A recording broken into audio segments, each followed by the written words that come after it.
If your work experience section in Express Entry application profile does not match exactly your employment verification letter, IRCC can flag your application, delay it, or even reject it. And the reason for those things are usually small mistakes that people don't think to check. I'm Hannah, and I got my permanent residency by myself, no lawyers, no consultant, and in this video, I'm gonna guide you through every step in work experience section in Express Entry. So let's go!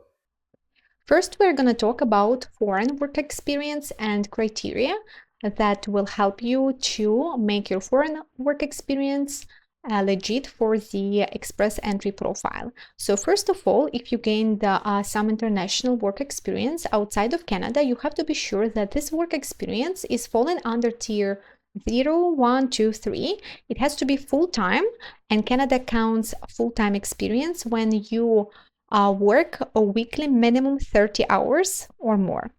Or you can use part-time work experience if you accumulated enough hours. Length has to be at least 1 year of continuous work without break, so full-time or a part-time experience, and occurred in the last 10 years before you apply.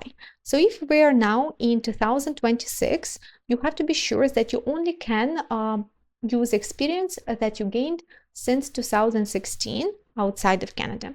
And you will be asked a question, what will be your primary occupation for your profile? You have to be sure that it has the same knock as the job you want to use for your immigration application. Your primary occupation may not be your most recent work experience. Now let's look at this example. Let's say we have a fake information, John's work experience.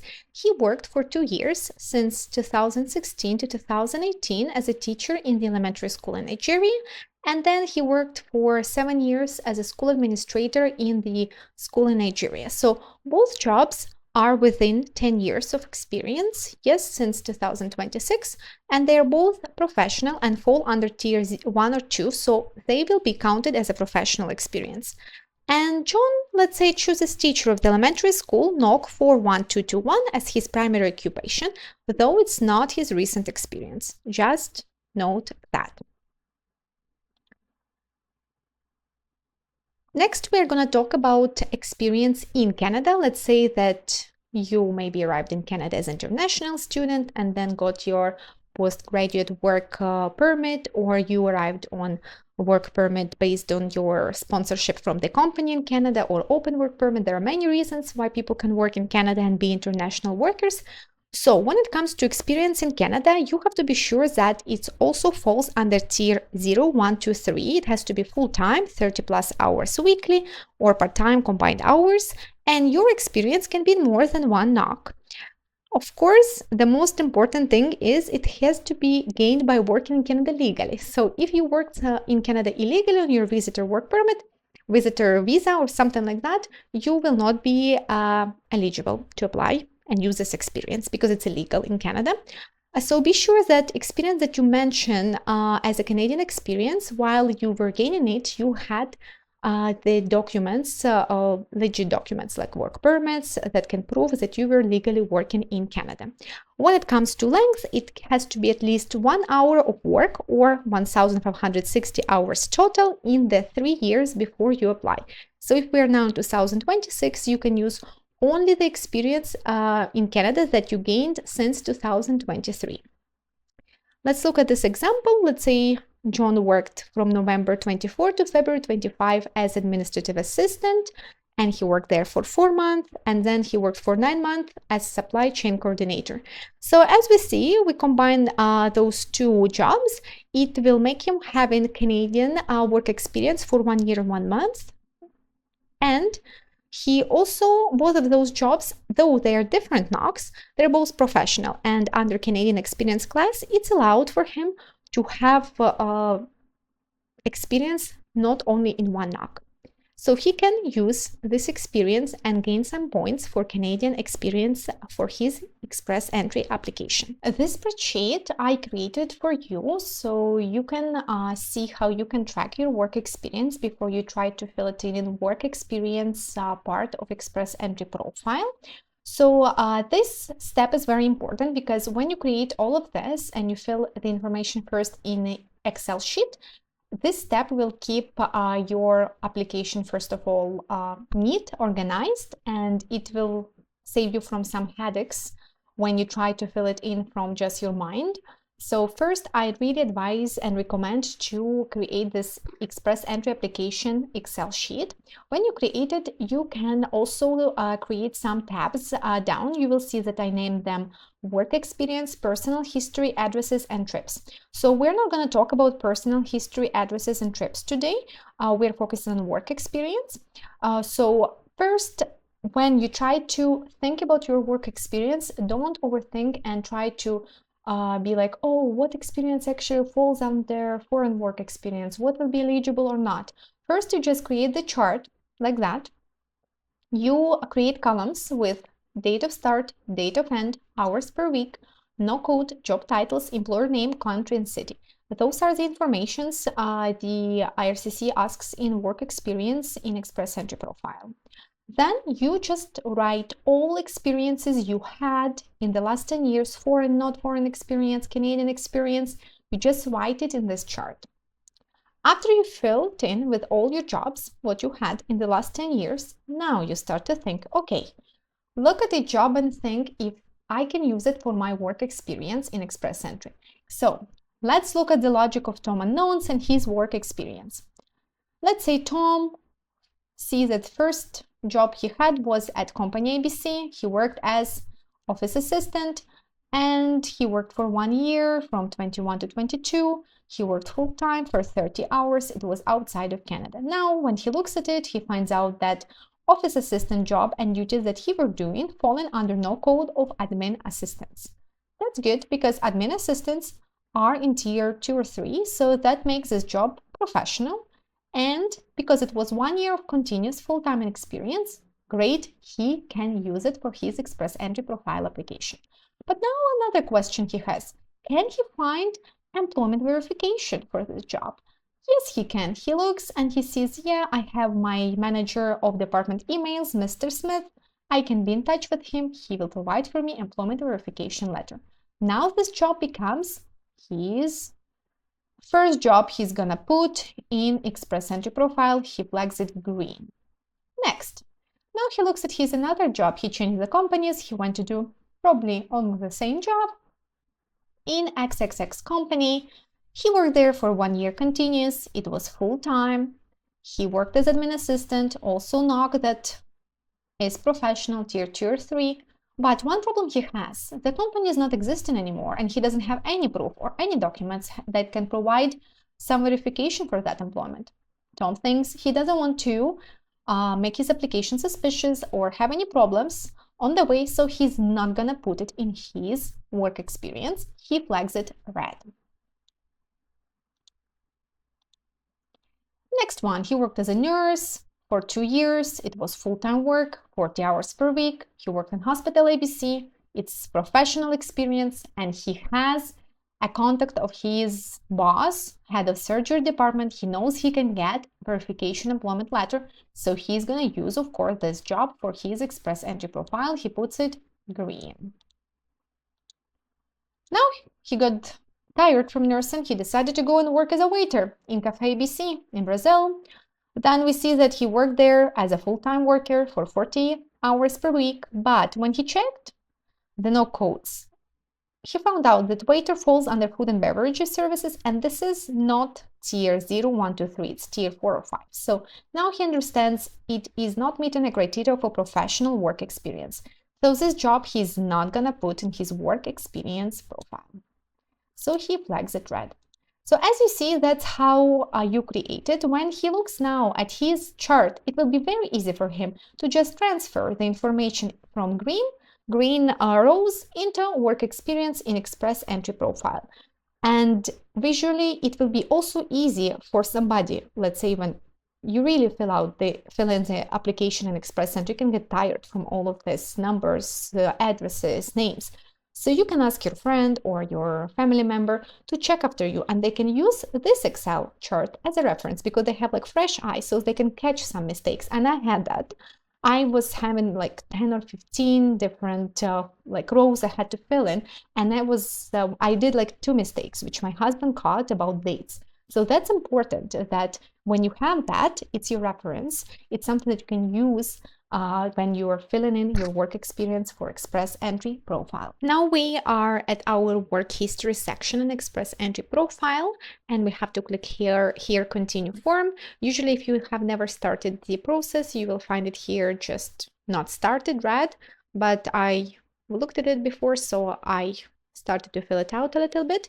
So we find it in progress when you started but didn't complete, and at the end you have to receive like that, complete green tick.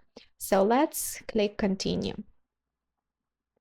Now we see it asks us about primary occupation, and here is one of the primary occupation that our Tom unknown will put.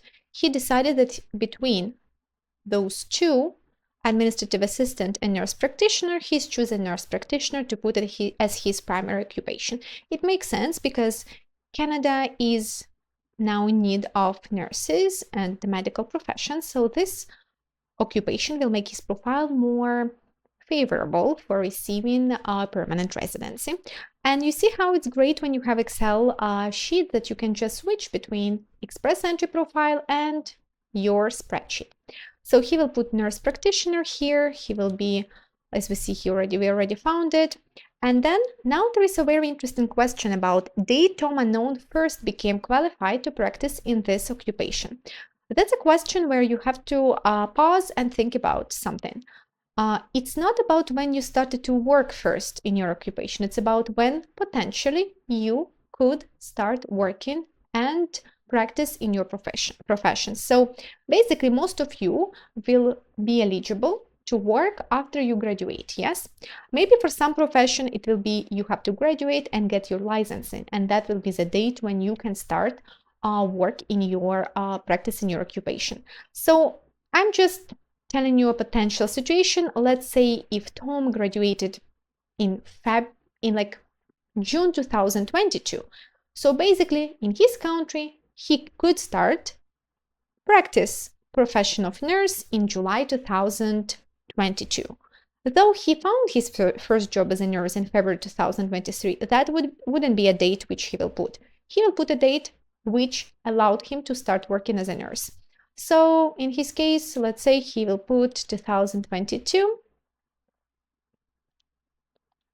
and he'll put July, okay? Then you will click next here.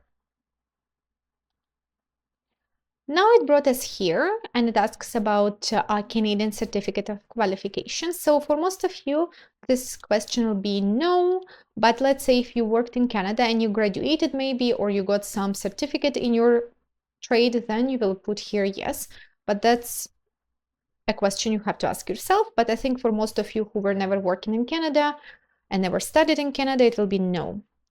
Then you click next and it will bring us here. Here they're asking if we have a job offer in Canada, and for you who never worked in Canada, never been in Canada, you will put no. But for people, let's say, who worked in Canada before, they have to think about if the job offer meets the requirements which are explained here. So for you, just to save your time, I'm just saying that if you were holding an open work permit and it wasn't an LMIA approved work permit, it means you put here no as well. People who put here yes, usually the people who were sponsored by the private company and their work permit is closed, that they can only work for a specific company and it was LMIA approved. So that's a very small amount of people who have this work permit, so mostly you will put no. Now they're asking about our work history, and that's where this chart will be very useful. Instead of thinking and putting information from my mind, I will be looking here. So since what year our Tom worked as administrative assistant, we will start from January 2021, so he will put here 21 and then he will put January. See how easy it is. And then February 2022 he finished, and we go here February, yes. Then we look and see that he worked 30 hours. We go here and write 30 hours. then he will have to write 5-digit no code. Instead of now sitting and searching for this no code, we already have it here, 13110, and we put it here. Great.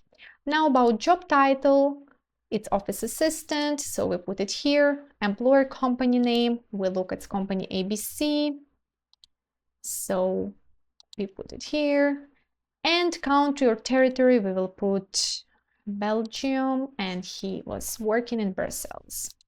Now you click save and add, and down here you will see all the work history you've put here. Now you can start to put other work experiences, 2, 3, 4, 5, as many as you have and as many as eligible for it. Then when you finished, you put next, and now they're asking you if you want to answer the research. So I recommend you to say yes, and they will ask you just question for the information. Have you looked for a job in Canada in your primary occupation? If you never looked, so put no, I have not looked for a job in Canada, and that's all. Okay, but if you looked, you can put yes. Now they're asking, have you checked to see if your education and work experience in your primary occupation would be accepted in Canada? If you never checked, you put no. If you put yes, then they will ask you a question, whom did you check with? And you have to be just honest. In my case, I remember I was checking it with work-related or professional organization. Then let's say same jobs are regulated in Canada, you would need a license or certification. So now you have to find out if your job was regulated. So the jobs like teachers, doctors, nurses, they're regulated. So you put yes, but if you didn't research and you're not sure, you put I don't know, and that's all. But if you put yes, then they will ask you extra question, what have you done so far to get this license or certificate? And you will write what's true for you, or what's close to what you think you were doing. So let's say you checked with the regulatory body, okay? And then you put save and exit. And now we see it's complete. Our work history is complete and we are done. And now the same thing you're gonna do for your spouse if you have. It will be exactly the same. They're asking. The only thing will be difference that for your spouse, they're gonna ask for work history only from Canada. So if your spouse never worked in Canada, usually you just will say here no, and your profile will be completed. But if your spouse worked in Canada, then this work experience will be counted here. That's everything on work experience for your Express entry profile. If you follow this structure, criteria, spreadsheet, no codes, then the profile itself, you'll avoid the most common mistakes I see people make. If this helped you, drop a comment below and let me know where you are in your PR journey. I read every one. And if someone you know is going through this process, share this video with them. It could save them a lot of stress. Subscribe so you don't miss the next part. We're going far from done. See you there!